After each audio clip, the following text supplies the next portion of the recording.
farmacie nu-ți duce nimeni. Dar la Gheazmă coada e kilometrică.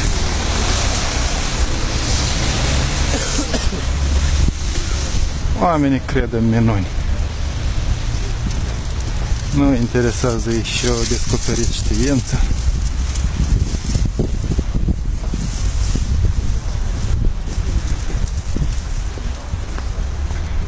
Preferă să bea apă miraculoasă decât medicamente. Gheazma cea e mare. Prin ce e mare? De ce e mare? Asta e furtunul. Și apa vine de la robinet. De la Sfântul Robinet acoperit cu cârpă.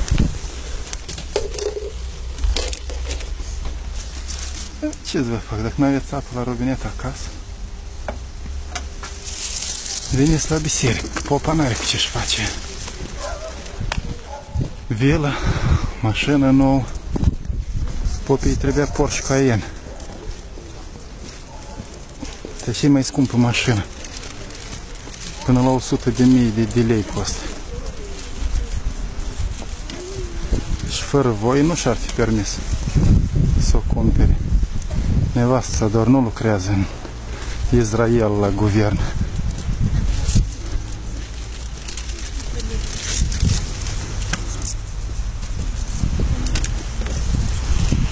Bravo, nație!